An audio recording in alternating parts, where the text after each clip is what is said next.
What's up guys, Ryan from Antscapes. So today's update is my Ruginodis. It's been long overdue. I think it's actually almost been like 2 months since I updated this.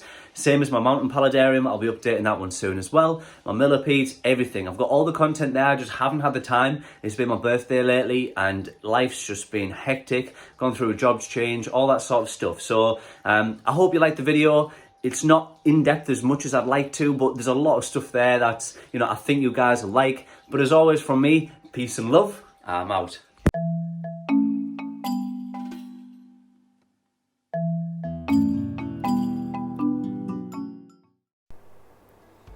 So, to my surprise, the seed mix I actually got from the ant lady, they're thoroughly enjoying it. Now, I noticed they carried the smaller seeds away at first, right into the nest. A couple of days later, I could actually see them eating the seeds, or the larger seeds that they couldn't pick up, or breaking them down. And if you look, at some point you can actually see the seeds germinating whilst they're trying to eat it before it does so. But yeah, I mean, this seed mix from the ant lady was an absolute hit. I can't thank her enough for such a good mix.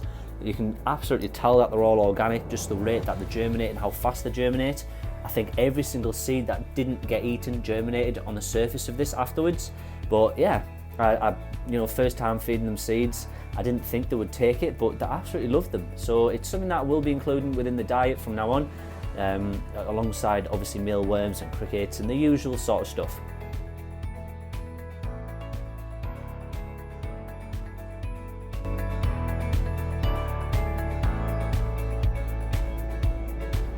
I feel a little sad when I have to cut this Fittonia down, but it always grows way too quick. And as you can see here, you've got like all of this, so let me just grab this out a minute, make sure there's no ants on it. There we go. Oh, look at that.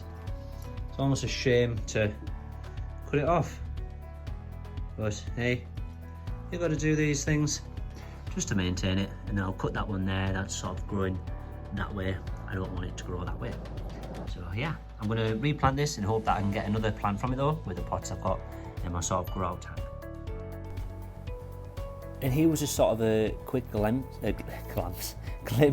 at the seeds that have germinated. So you can actually see the ones that have germinated, and I've noticed that, certain ones, I think it's clover, actually germinate within the next day or the day after. So they actually come through really quick. But a lot of these seeds actually end up germinating, which you do see further along the video, where I take a lot of them out because I don't want them there. Ultimately, they're just going to mess up the front because they're not what I had planned for this setup. Especially how that's just the foraging area, and so I can have a visible sighting on feeding them and the size of the colony and that sort of thing.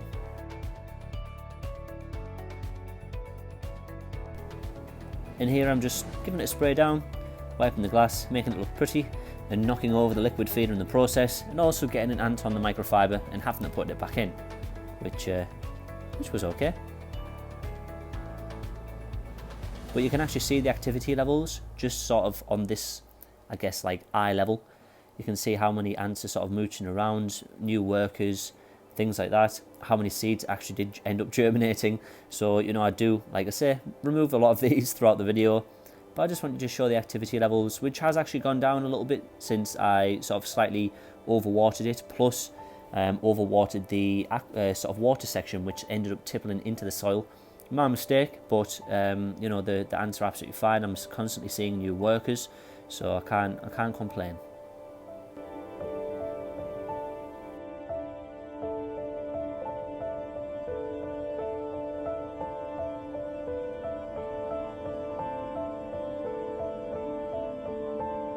They're just breaking down under the seed and taking it back to the nest. So I just thought it was some cool footage because, I actually didn't expect them to enjoy seeds so much, but until I got that mix and put some in, you can see which ones they tend to go for. There's some that they leave, and I've found out that now, so I don't actually put those in. But I just thought it was really cool, and I thought I'd catch some footage of it. But yeah, the next plant I show is just too overgrown, a little bit close to the top, so a trim down comes near this.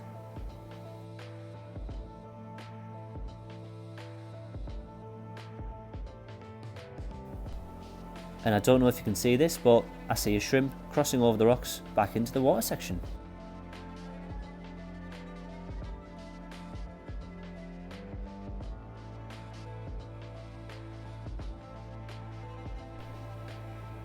I've just completely filled up that liquid feeder just because it got completely empty. So I've just filled that back up and added a couple crickets, as you can see, and then we had a slug that was interested, so just thought I'd film that. I can see that for some reason they don't really bother with it. I can imagine they can't really penetrate the skin.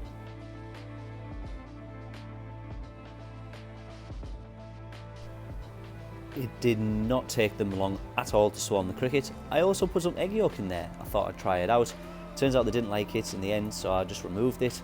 And this was the time lapse of the cricket. I boiled it, chopped its head off, and if you actually look, it still releases its egg sac despite it being boiled, despite it having its head missing, which completely blew my mind.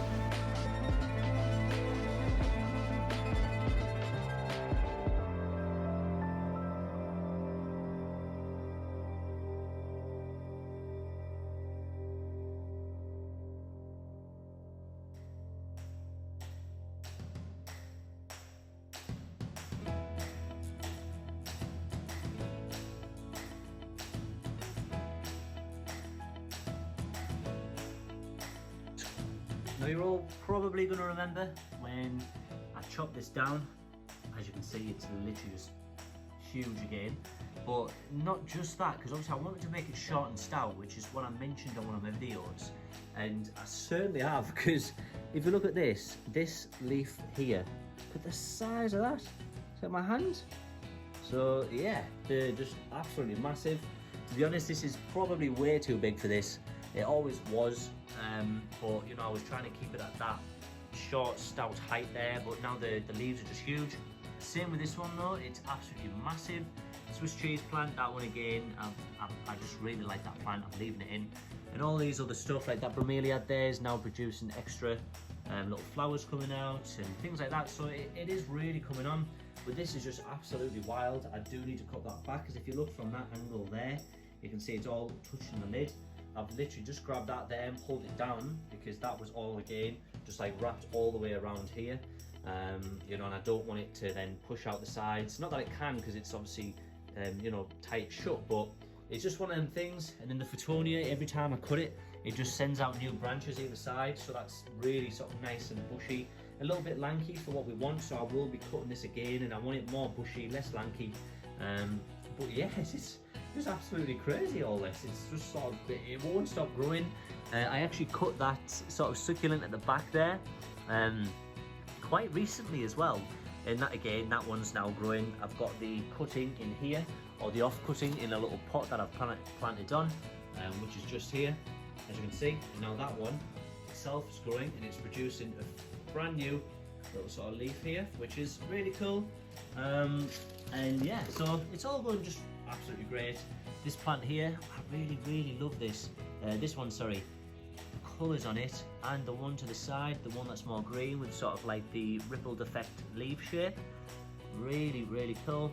The flowers, these ones I actually left in here, and the reason I left these ones was because I noticed that the ants themselves use them.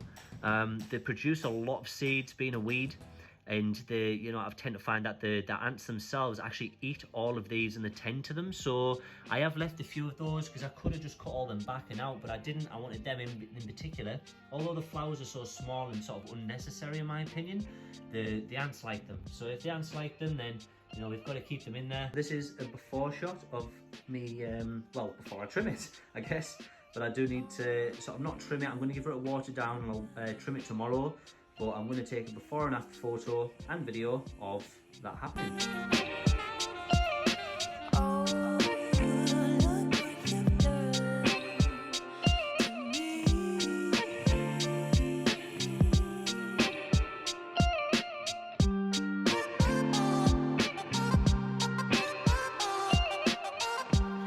And this is it after the trim. I actually didn't take as much out as I thought I was going to. Now those, I'm leaving at the back there. I want these to lean downwards more. I'm going to cut around the bromeliad as these do grow. I don't want them to shade that too much, so I will be making sure that that succeeds the most, because I just love that plant. But the rest of them, you know, I actually didn't take a lot out. I took some height around here, height off the Phytonias.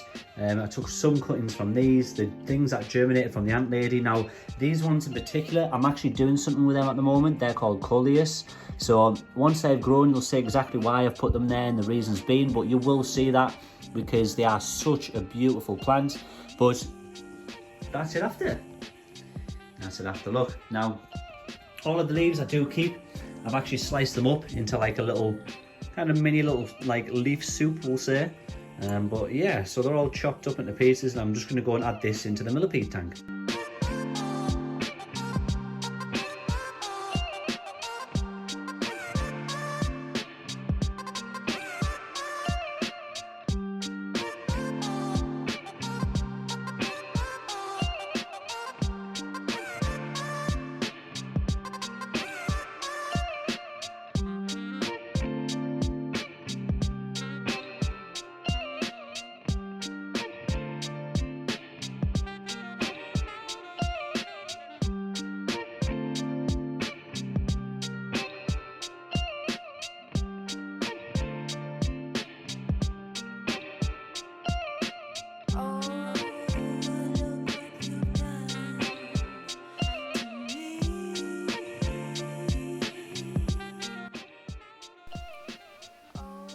One of the workers was struggling picking up this beating off gaster. I just found it hilarious how long it took it. This is obviously ×5 speed, so it took it a long time to finally pick it up and go away with it. Oh, those white little things are just cotton wool. It's sort of like where the feeding area is and where they're dumped dead, so I've noticed them move some of the cotton wool there. But it shows the fan works with them blowing around, I guess. It's really positive, but I might need to scrape this area up soon.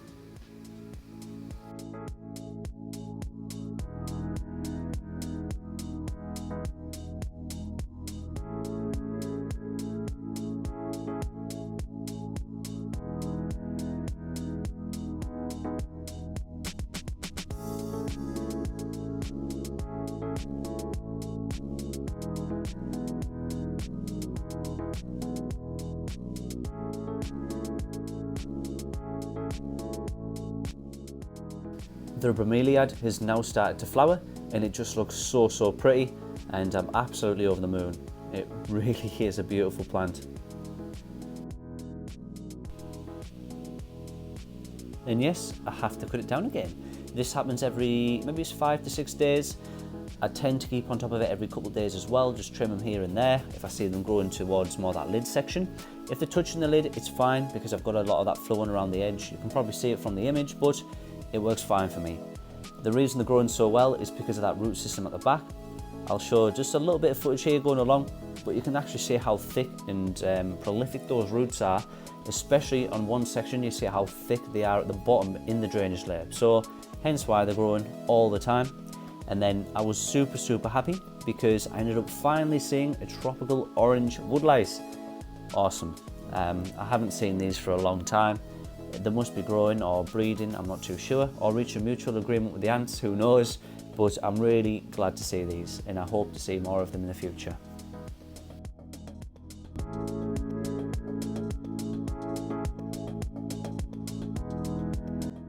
Let me know what this bug is, or this beetle. It looks to me like a rove beetle, but I'm not 100% sure because it's different to the ones we've spotted previously in this. So we'll see, but it seems to be working, or well, eating alongside the ants, which is, I'm happy with that. There's no aggression there. I just need to replace this jelly now. As you can see, a little bit of mold developing on it, and get it out. And I'm going to replace this, take that out, and put the liquid feeder back in. And this is now it to this day. I think this was like a week later. So you can see how quick things grow. Absolutely crazy that it has come on so quick. But yeah, I chopped all of this down again literally about 2 days ago because that was completely overgrown, and you can see how quick it all bounces back, even that Phytonia.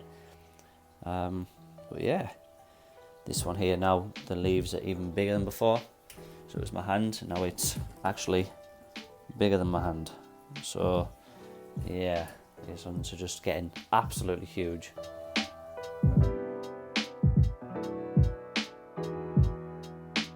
But I hope you've liked the video. Remember, like and subscribe to my channel if you haven't already. It goes a long way, and I love you all. But as always from me, guys, peace and love. I'm out.